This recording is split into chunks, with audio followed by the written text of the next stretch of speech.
ವೀಕ್ಷಕರೇ ನಮಸ್ಕಾರ. ವಿಧಾನಸಭೆಯಿಂದ ವಿಧಾನ ಪರಿಷತ್ನ 7 ಸ್ಥಾನಗಳಿಗೆ ನಡೆದಿದ್ದ ಚುನಾವಣೆಯಲ್ಲಿ ಜೆಡಿಎಸ್ ಮತ್ತು ಬಿಜೆಪಿಯ ಶಾಸಕರು ಅಡ್ಡ ಮತದಾನ ಮಾಡಿದ್ರು.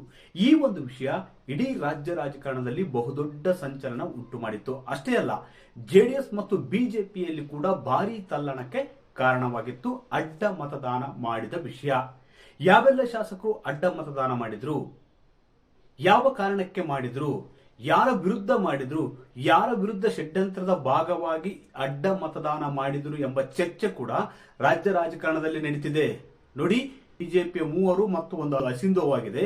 ಅದೇ ರೀತಿ ಜೆಡಿಎಸ್ನ 7 ಜನ ಶಾಸಕರು ಅಡ್ಡ ಮತದಾನ ಮಾಡಿದ್ದ ಪರಿಣಾಮ ಕಾಂಗ್ರೆಸ್ನ 5 ಅಭ್ಯರ್ಥಿಗಳು ವಿಧಾನ ಪರಿಷತ್ ಚುನಾವಣೆಯಲ್ಲಿ ಗೆಲುವು ಸಾಧಿಸಿದ್ರು. ಅಷ್ಟೇ ಅಲ್ಲ, ಬಿಜೆಪಿಯ 2 ಶಾಸಕರು ಗೆಲುವು ಸಾಧಿಸಿದ್ರು. ಒಬ್ಬರು ಅಂದ್ರೆ ಜೆಡಿಎಸ್ನಿಂದ ಎನ್ಡಿಎ ಮೈತ್ರಿಕೂಟದ ಒಬ್ಬ ಅಭ್ಯರ್ಥಿಗೆ ಸೋಲಾಗಿತ್ತು. ಪರಿಣಾಮ ಅಡ್ಡ ಮತದಾನ ಕಾರಣದಿಂದಾಗಿ.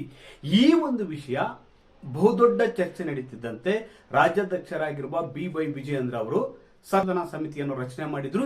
ಈ ಒಂದು ಸತ್ಯ ಶೋಧನಾ ಸಮಿತಿ ನಿನ್ನೆಯಷ್ಟೇ ಮಧ್ಯಂತರ ವರದಿಯನ್ನು ರಾಜ್ಯಾಧ್ಯಕ್ಷರಾಗಿರುವ BY ವಿಜಯೇಂದ್ರ ಅವರಿಗೆ ನೀಡಿದೆ. ಹಾಗಾದ್ರೆ ಈ ವರದಿಯಲ್ಲಿ ಏನಿದೆ? ರಾಜ್ಯಾಧ್ಯಕ್ಷರಾಗಿರುವ BY ವಿಜಯೇಂದ್ರ ವಿರುದ್ಧ ಷಡ್ಯಂತ್ರದ ಭಾಗವಾಗಿ ಮತದಾನ ಮಾಡಲಾಯಿತಾ? ಪಕ್ಷಕ್ಕೆ ಮುಜುಗರ ತರುವ ನಿಟ್ಟಿನಲ್ಲಿ ರಾಜ್ಯಾಧ್ಯಕ್ಷರಾಗಿರುವ ವಿಜಯೇಂದ್ರ ಅವರಿಗೆ ಕಪ್ಪು ಮಸಿ ಬಳಿಯುವ ದೃಷ್ಟಿಯಿಂದ ಮತ್ತು ಮುಜುಗರ ತರುವ ಹಿನ್ನೆಲೆಯಲ್ಲಿ ಅಡ್ಡ ಮತದಾನ ಮಾಡಿದ್ರ ಎಂಬ ಪ್ರಶ್ನೆ ಕೂಡ ಎದ್ದಿದೆ. ಹಾಗಾದ್ರೆ ಈ ಒಂದು ರಿಪೋರ್ಟ್ ನಲ್ಲಿ, ಮಧ್ಯಂತರ ರಿಪೋರ್ಟ್ ನಲ್ಲಿ ಇರುವ ಅಂಶಗಳಾದ್ರೂ ಏನು? ಯಾವ ಕಾರಣಕ್ಕೆ ಶಾಸಕರು ಅಡ್ಡ ಮತದಾನ ಮಾಡಿದ್ರು? ವೀಕ್ಷಕರು ನೋಡಿ, ಇದೇ 18ರಂದು ಪರಿಷತ್ ಚುನಾವಣೆ ನಡೆದಿತ್ತು.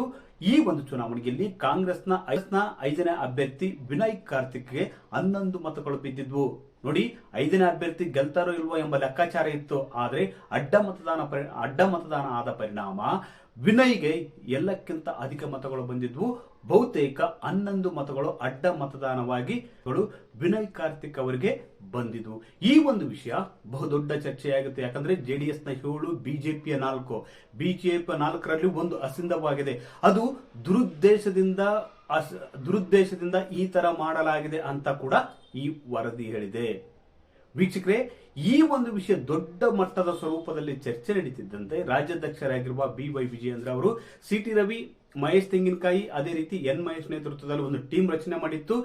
ಈಗಾಗಲೇ ಮಧ್ಯಂತರ ವರದಿ ಕೊಟ್ಟಿದೆ. ಈ ಮಧ್ಯಂತರ ವರದಿಯಲ್ಲಿ ಏನಿದೆಪ್ಪ ಅಂದ್ರೆ, ಒಟ್ಟು 11 ಹೆಚ್ಚುವರಿ ಮತಗಳು ಕಾಂಗ್ರೆಸ್ಗೆ ಹೋಗಿವೆ. ಜೆಡಿಎಸ್ನ 7, ಬಿಜೆಪಿಯ 4. ಬಿಜೆಪಿಯ 4ರಲ್ಲಿ ಒಂದು ದುರುದ್ದೇಶ ಪೂರ್ವಕವಾಗಿ ಮಾಡಿದ್ದರಿಂದ ಅದು ಅಸಿಂಧುವಾಗಿದೆ. ಅದೇ ರೀತಿ ಕಾಂಗ್ರೆಸ್ನ ಅಭಿಮಾನದಿಂದಾಗಿ ಇವರು ಯಾವುದೇ ಕಾರಣಕ್ಕೂ ಮತ ಚಲಾಯಿಸಿಲ್ಲ. ಆದ್ರೆ ಆಮಿಷ ಮತ್ತು ಒತ್ತಡಗಳಿಗೆ ಬಲಿಯಾಗಿರಬಹುದು ಎಂಬ ಶಂಕೆಯನ್ನು ಕೂಡ ಅವರು ವ್ಯಕ್ತಪಡಿಸಿದ್ದಾರೆ.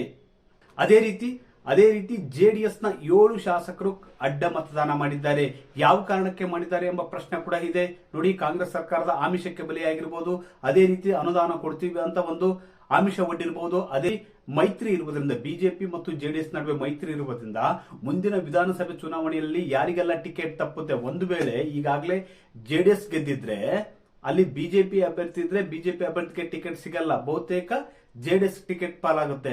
ಅದೇ ರೀತಿ ಬಿಜೆಪಿ ಸತತವಾಗಿ ಗೆಲ್ತಿರ್ತಕ್ಕಂಥ ಪ್ರದೇಶದಲ್ಲಿ, ಅಂದ್ರೆ ಹಳೆ ಮೈಸೂರು ಭಾಗದಲ್ಲಿ ಇರ್ಬೋದು, ಮತ್ತೆ ಕೆಲವು ಕಡೆ ಆಗಿರ್ಬೋದು, ಎಲ್ಲಿ ಜೆಡಿಎಸ್ ಸ್ಟ್ರಾಂಗ್ ಇರುತ್ತೆ ಅದೇ ರೀತಿ ಜೆಡಿಎಸ್ ಸ್ಟ್ರಾಂಗ್ ಕಡೆ ಬಿಜೆಪಿ ಶಾಸಕರಿದ್ದಾಗ ಅದು ಕೂಡ ಗೊಂದಲ ಉಂಟು ಮಾಡುತ್ತೆ.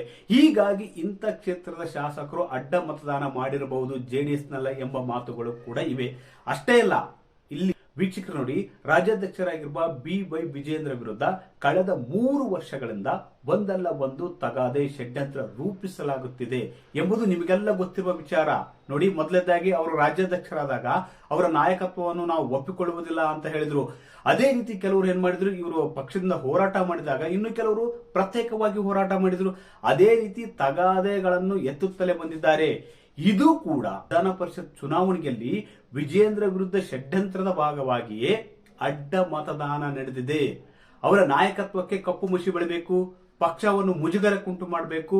ಪಕ್ಷಕ್ಕೆ ಮುಜುಗರ ಉಂಟು ಮಾಡಿದ್ರೆ ರಾಜ್ಯಾಧ್ಯಕ್ಷರನ್ನು ಬಹುತೇಕ ಅವರ ಅವಧಿಯನ್ನು ವಿಸ್ತರಣೆ ಮಾಡುವುದಿಲ್ಲ ಎಂಬ ದುರುದ್ದೇಶದಿಂದ ಈ ತರಹ ಕೆಲವು ಶಾಸಕರು ಮಾಡಿರಬಹುದು ಅಂತ ಕೂಡ ರಾಜ್ಯ ರಾಜಕಾರಣದಲ್ಲಿ ಚರ್ಚೆಯಾಗ್ತಿದೆ. ಯಾಕಂದ್ರೆ ಕಳೆದ 3 ವರ್ಷಗಳಲ್ಲಿ ನೋಡಿ, ನವೆಂಬರ್ ಬಂದ್ರೆ ರಾಜ್ಯಾಧ್ಯಕ್ಷರಾಗಿ ಒಂದು ಅಧಿಕಾರ ಸ್ವೀಕರಿಸಿ 3 ವರ್ಷ ಆಗುತ್ತೆ. ಈ 3 ವರ್ಷದಲ್ಲಿ ಒಂದು 100 ಷಡ್ಯಂತ್ರವನ್ನು ರೂಪಿಸಲಾಗಿದೆ ರಾಜ್ಯಾಧ್ಯಕ್ಷರಾಗಿರುವ BY ವಿಜಯೇಂದ್ರ ವಿರುದ್ಧ. ಒಂದಲ್ಲ ಒಂದು ಷಡ್ಯಂತ್ರದ ವಿರುದ್ಧ ಅವರು ಹೋರಾಡ್ತಲೇ ಇದ್ದಾರೆ.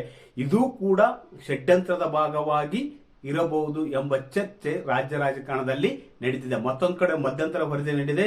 ಮಧ್ಯಂತರ ವರದಿಯಲ್ಲಿ ಕಾಂಗ್ರೆಸ್ನ ಆಮಿಷ, ಅದೇ ರೀತಿ ಮುಂಬರುವ ದಿನಗಳಲ್ಲಿ ಟಿಕೆಟ್ ಸಿಗುವ ಸಾಧ್ಯತೆ ಕಡಿಮೆ ಇರುವುದರಿಂದ, ಅದೇ ರೀತಿ ಇನ್ನು 10 ಹಲವು ಶಂಕೆಗಳ ಆಧಾರದ ಮೇಲೆ ಅಡ್ಡ ಮತದಾನ ಮಾಡಿದ್ದಾರೆ ಅಂತ ಈ ವರದಿ ರಾಜ್ಯಾಧ್ಯಕ್ಷರಾಗಿರುವ BY ವಿಜಯೇಂದ್ರ ಅವರಿಗೆ ಸಲ್ಲಿಕೆಯಾಗಿದೆ. ಒಟ್ಟಾರೆಯಾಗಿ ಇದೇ 18ರಂದು ನಡೆದಿದ್ದಂತಹ ವಿಧಾನ ಪರಿಷತ್ ಚುನಾವಣೆಯಲ್ಲಿ ಕಾಂಗ್ರೆಸ್ನ 5ನೇ ಅಭ್ಯರ್ಥಿ ವಿನಯ್ ಅವರಿಗೆ 11 ಮತಗಳು ಹೆಚ್ಚುವರಿಯಾಗಿ ಬಂದಿದ್ವು. ಇದರಲ್ಲಿ ಜೆಡಿಎಸ್ನ 7, ಬಿಜೆಪಿಯ 4. ಬಿಜೆಪಿಯ 4ರಲ್ಲಿ ಒಂದು ಅಸಿಂಧುವಾಗಿತ್ತು. ಅದು ದುರುದ್ದೇಶದಿಂದ ಕೂಡಿತ್ತು ಎಂಬ ಶಂಕೆಯನ್ನು ಕೂಡ ಈ ವರದಿಯಲ್ಲಿ ವ್ಯಕ್ತವಾಗಿದೆ. ಒಟ್ಟಾರೆಯಾಗಿ ಅಡ್ಡ ಮತದಾನ ರಾಜ್ಯ ರಾಜಕಾರಣದಲ್ಲಿ ಬಹುದೊಡ್ಡ ಸಂಚಲನ ಮೂಡಿಸಿದ್ದಲ್ಲದೆ ರಾಷ್ಟ್ರ ಮಟ್ಟದಲ್ಲಿ ಕೂಡ ಈ ವಿಷಯ ಚರ್ಚೆಯಾಯಿತು. ವೀಕ್ಷಕರೇ, ಈ ಮಾಹಿತಿ ನಿಮಗೆ ಇಷ್ಟವಾದಲ್ಲಿ ವಿಡಿಯೋ ಶೇರ್ ಮಾಡಿ, ಲೈಕ್ ಮಾಡಿ, ಕಮೆಂಟ್ ಮಾಡಿ.